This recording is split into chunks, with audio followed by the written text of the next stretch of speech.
Capítulo 5. La dedicación.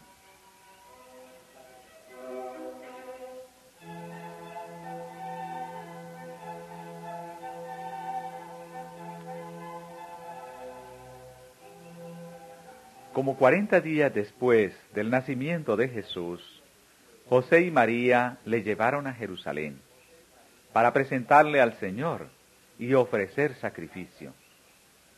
Ello estaba de acuerdo con la ley judaica, y como sustituto del hombre, Jesús debía conformarse a la ley en todo detalle.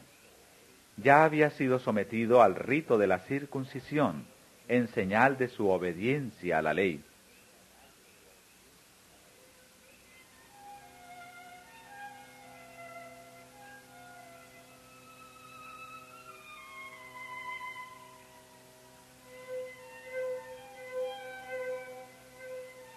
Como ofrenda a favor de la madre, la ley exigía un cordero de 1 año como holocausto y un pichón de paloma como ofrenda por el pecado.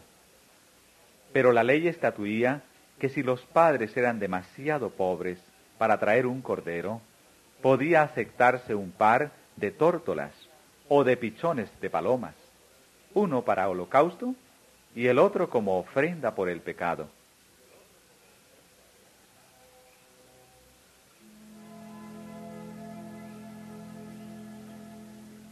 Las ofrendas presentadas al Señor debían ser sin mácula. Estas ofrendas representaban a Cristo, y por ello es evidente que Jesús mismo estaba exento de toda deformidad física. Era el Cordero sin mancha y sin contaminación. Su organismo físico no era afeado por defecto alguno. Su cuerpo era sano y fuerte, y durante toda su vida vivió en conformidad con las leyes de la naturaleza. Tanto física como espiritualmente, era un ejemplo de lo que Dios quería que fuese toda la humanidad mediante la obediencia a sus leyes.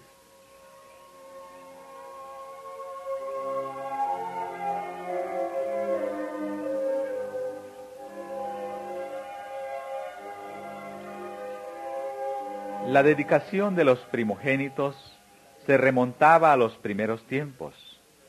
Dios había prometido el primogénito del cielo para salvar al pecador. Este don debía ser reconocido en toda familia por la consagración del primer hijo. Había de ser dedicado al sacerdocio, como representante de Cristo entre los hombres.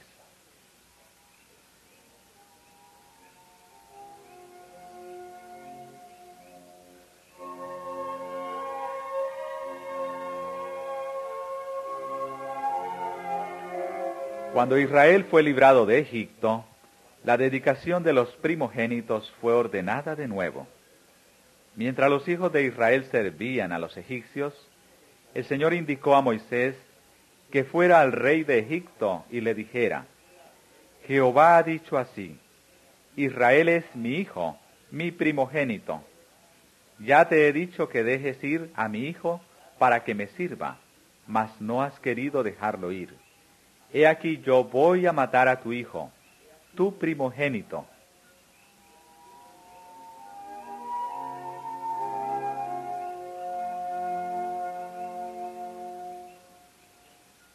Moisés dio su mensaje, pero la respuesta del orgulloso monarca fue: ¿Quién es Jehová para que yo oiga su voz y deje ir a Israel? Yo no conozco a Jehová, ni tampoco dejaré ir a Israel. Jehová obró en favor de su pueblo mediante señales y prodigios, y envió terribles juicios sobre el faraón. Por fin el ángel destructor recibió la orden de matar a los primogénitos de hombres y animales de entre los egipcios. A fin de que fuesen perdonados, los israelitas recibieron la indicación de rociar sus dinteles con la sangre de un cordero inmolado.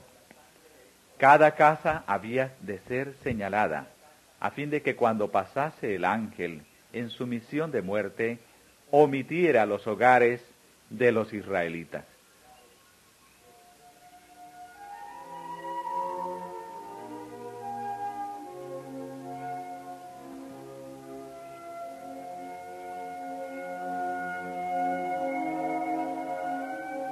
Después de enviar este castigo sobre Egipto, Jehová dijo a Moisés: santifícame todo primogénito, así de los hombres como de los animales, mío es, porque desde el día que yo maté todos los primogénitos en la tierra de Egipto, yo santifiqué a mí todos los primogénitos en Israel, así de hombres como de animales, míos serán, yo Jehová.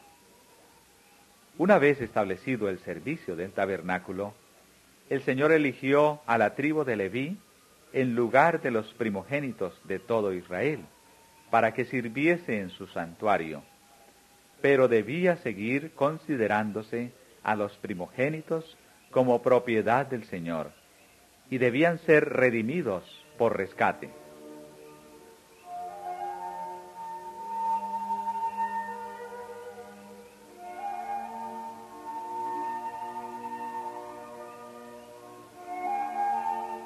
Así que la ley de presentar a los primogénitos era muy significativa, al par que conmemoraba el maravilloso libramiento de los hijos de Israel por el Señor.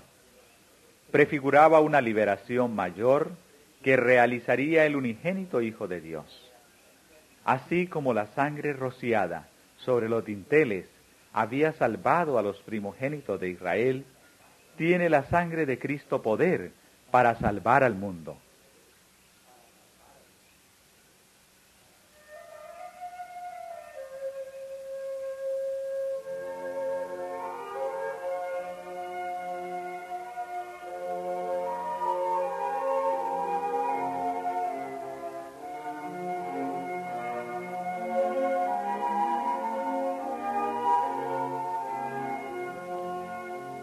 ¿Cuánto significado tenía, pues, la presentación de Cristo? Mas el sacerdote no vio a través del velo, no leyó el misterio que encubría. La presentación de los niños era escena común.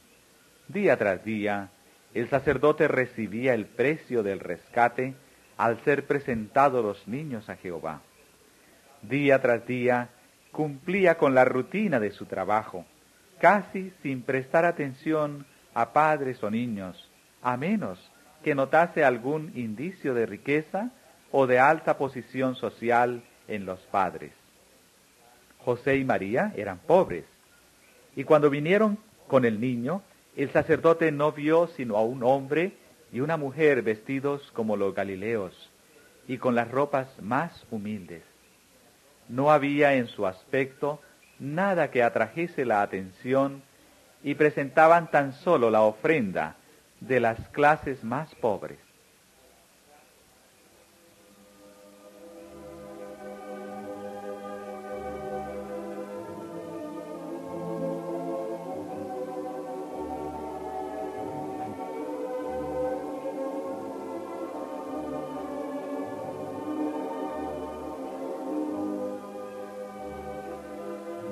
El sacerdote cumplió la ceremonia oficial, tomó al niño en sus brazos y le sostuvo delante del altar. Después de devolverlo a su madre, inscribió el nombre Jesús en el rollo de los primogénitos. No sospechó, al tener al niñito en sus brazos, que se trataba de la majestad del cielo, el Rey de Gloria. No pensó que ese niño era aquel de quien Moisés escribiera: el Señor vuestro Dios os levantará profeta de vuestros hermanos, como yo. A él oiréis en todas las cosas que os hablare. No pensó que ese niño era aquel cuya gloria Moisés había pedido ver. Pero el que estaba en los brazos del sacerdote era mayor que Moisés. Y cuando dicho sacerdote registró el nombre del niño, registró el nombre del que era el fundamento de toda la economía judaica. Este nombre había de ser su sentencia de muerte, pues el sistema de sacrificios y ofrendas envejecía. El tipo había llegado casi a su prototipo, la sombra a su sustancia.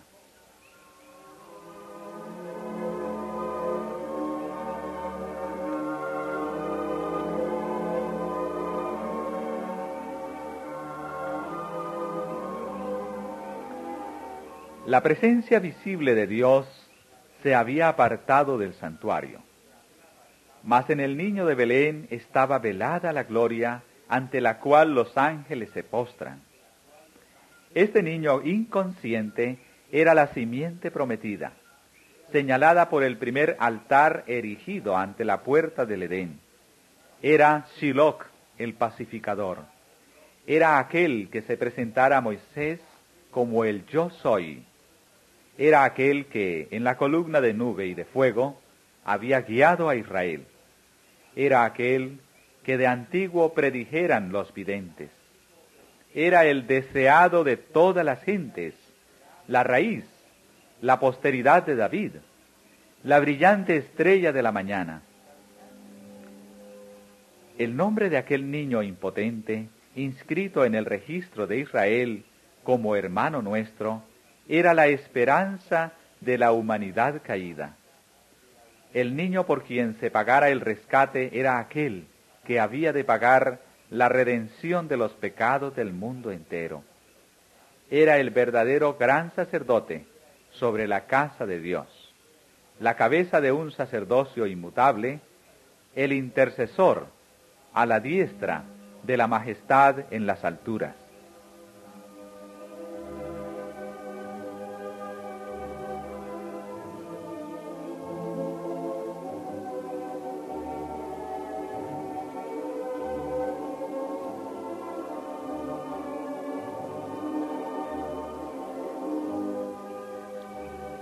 Las cosas espirituales se disciernen espiritualmente. En el templo, el Hijo de Dios fue dedicado a la obra que había venido a hacer. El sacerdote le miró como a cualquier otro niño.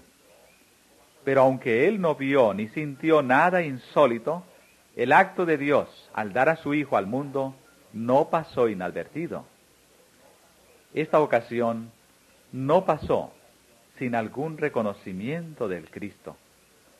Había un hombre en Jerusalén llamado Simeón, y este hombre, justo y pío, esperaba la consolación de Israel, y el Espíritu Santo era sobre él, y había recibido respuesta del Espíritu Santo, que no vería la muerte antes que viese al Cristo del Señor.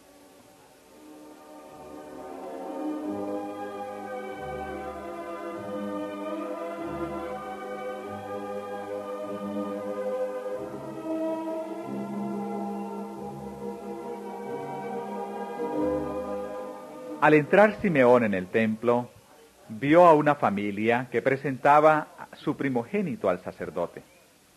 Su aspecto indicaba pobreza, pero Simeón comprendió las advertencias del Espíritu y tuvo la profunda impresión de que el niño presentado al Señor era la consolación de Israel, aquel a quien tanto había deseado ver. Para el sacerdote asombrado, Simeón era un hombre arrobado en éxtasis. El niño había sido devuelto a María, y él lo tomó en sus brazos y lo presentó a Dios, mientras que inundaba su alma un gozo que nunca sintió antes. Mientras elevaba al niño Salvador hacia el cielo, exclamó: «Ahora, despide, Señor, a tu siervo, conforme a tu palabra, en paz. Porque han visto mis ojos tu salvación, la cual has aparejado en presencia de todos los pueblos, luz para ser revelada a los gentiles, y la gloria de tu pueblo Israel».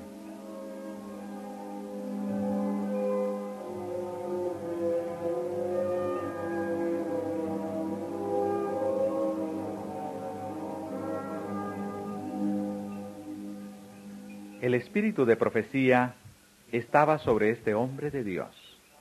Y mientras que José y María permanecían allí, admirados de sus palabras, los bendijo y dijo a María: He aquí, este es puesto para caída y para levantamiento de muchos en Israel, y para señalar a la que será contradicho, blanco de contradicción. Y una espada traspasará tu alma de ti misma, para que sean manifestados los pensamientos de muchos corazones.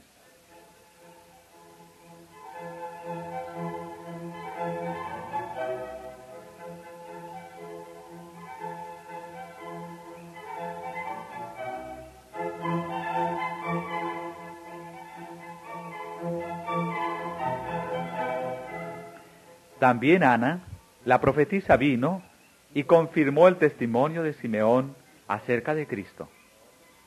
Mientras hablaba Simeón, el rostro de ella se iluminó con la gloria de Dios y expresó su sentido agradecimiento por habérsele permitido contemplar a Cristo el Señor.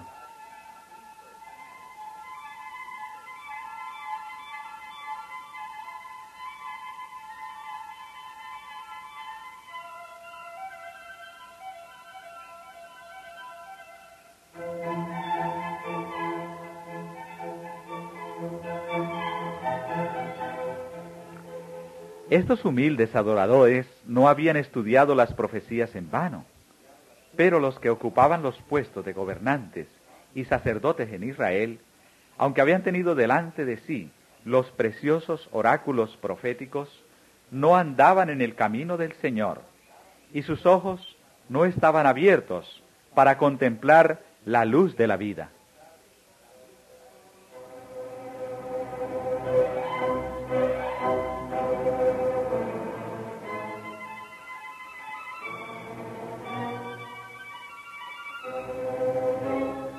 Así sucede todavía. Pasan inadvertidos para los dirigentes religiosos y para los que adoran en la casa de Dios acontecimientos en los cuales se concentra la atención de todo el cielo. Los hombres reconocen a Cristo en la historia mientras se apartan del Cristo viviente, el Cristo que en su palabra invita a la abnegación, el que está en los pobres y dolientes que suplican ayuda, en la causa justa que entraña pobreza, trabajos y oprobio. No es recibido más ávidamente hoy que hace 1800 años.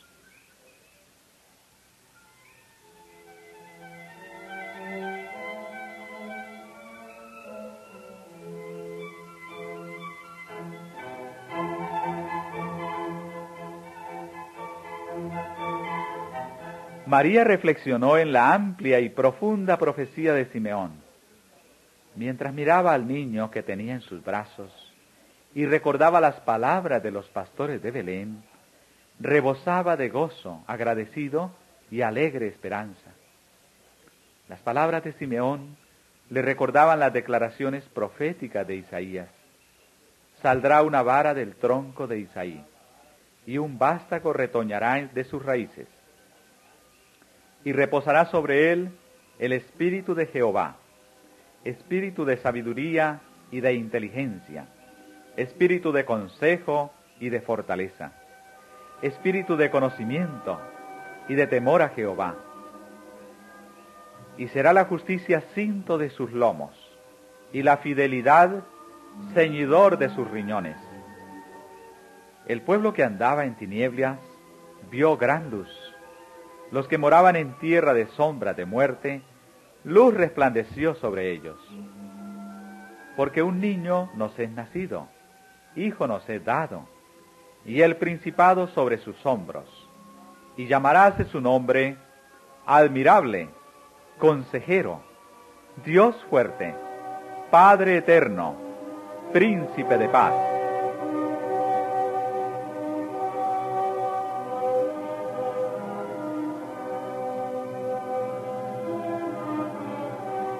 Sin embargo, María no entendía la misión de Cristo. En su profecía, Simeón lo había denominado luz que iba a ser revelada a los gentiles y gloria de Israel. Así también los ángeles habían anunciado el nacimiento de Cristo como nuevas de gozo para todos los pueblos. Dios estaba tratando de corregir el estrecho concepto de los judíos respecto de la obra del Mesías. Deseaba que le contemplasen, no sólo como el libertador de Israel, sino como el redentor del mundo. Pero debían transcurrir muchos años antes de que la madre de Jesús comprendiese la misión de él.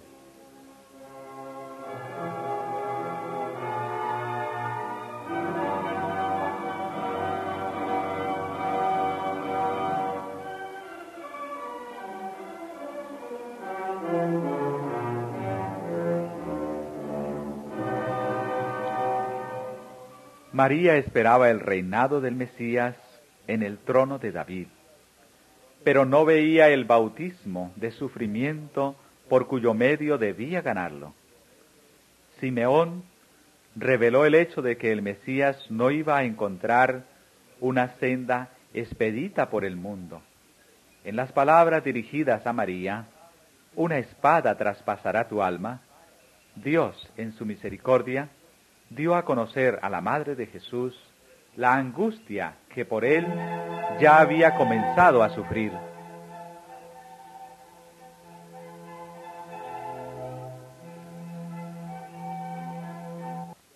He aquí, había dicho Simeón, este es puesto para caída y para levantamiento de muchos en Israel, y para señal a la que será contradicho. Deben caer los que quieren volverse a levantar. Deben caer sobre la roca y ser quebrantados, antes que podamos ser levantados en Cristo. El yo debe ser destronado. El orgullo debe ser humillado, si queremos conocer la gloria del reino espiritual.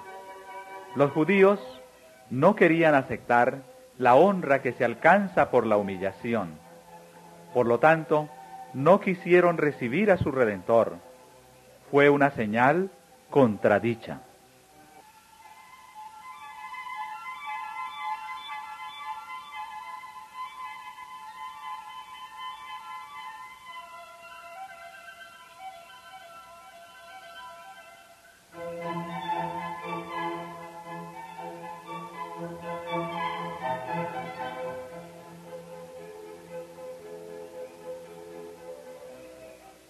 Para que sean manifestados los pensamientos de muchos corazones, a la luz de la vida del Salvador, el corazón de cada uno, aún desde el Creador hasta el príncipe de las tinieblas, será revelado.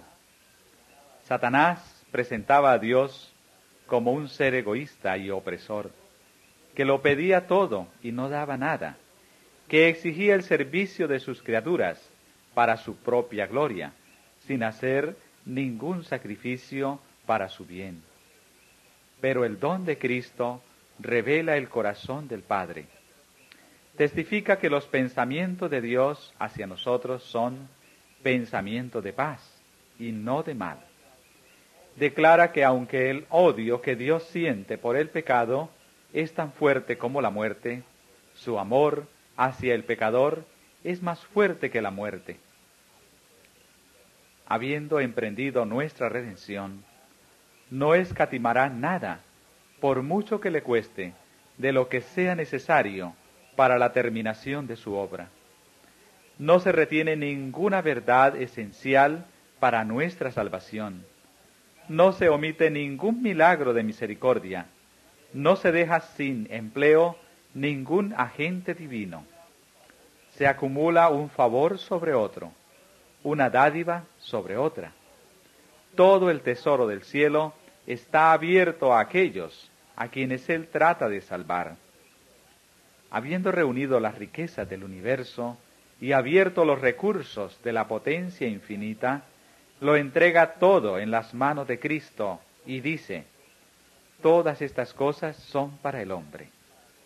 Úsalas para convencerlo de que no hay mayor amor que el mío en la tierra o en el cielo. amándome, hallará su mayor felicidad.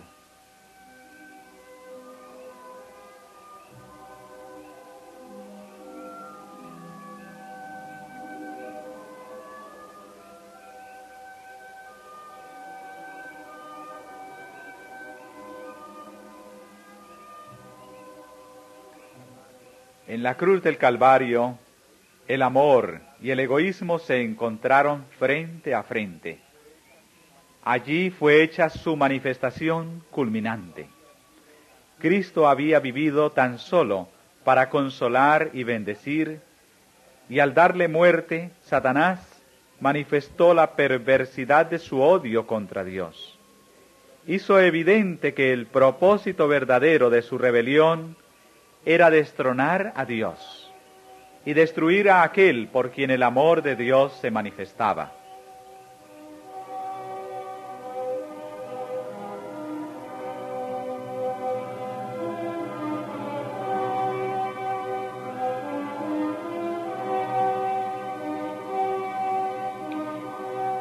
Por la vida y la muerte de Cristo, los pensamientos de los hombres son puestos en evidencia. Desde el pesebre hasta la cruz, la vida de Jesús fue una vocación de entrega de sí mismo y de participación en los sufrimientos. Reveló los propósitos de los hombres. Jesús vino con la verdad del cielo, y todos los que escucharon la voz del Espíritu Santo fueron atraídos a él.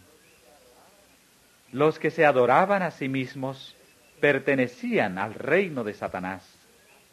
En su actitud hacia Cristo, todos iban a demostrar en qué lado estaban, y así cada uno pronuncia juicio sobre sí mismo.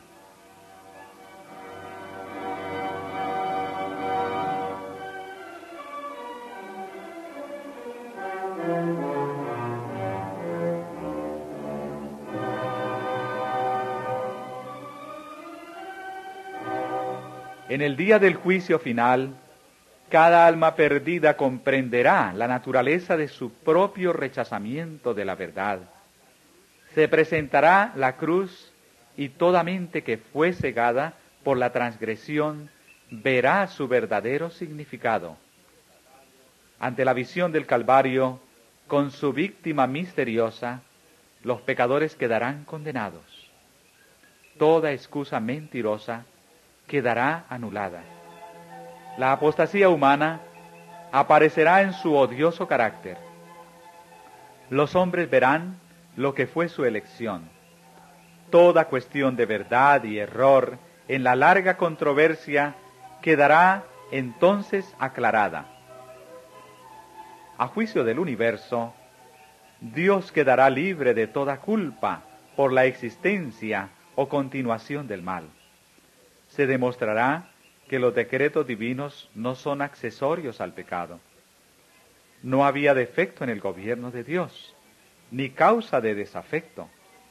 Cuando los pensamientos de todos los corazones sean revelados, tanto los leales como los rebeldes se unirán para declarar: justos y verdaderos son tus caminos, Rey de los santos. ¿Quién no te temerá, oh Señor, y engrandecerá tu nombre? Porque tus juicios son manifestados.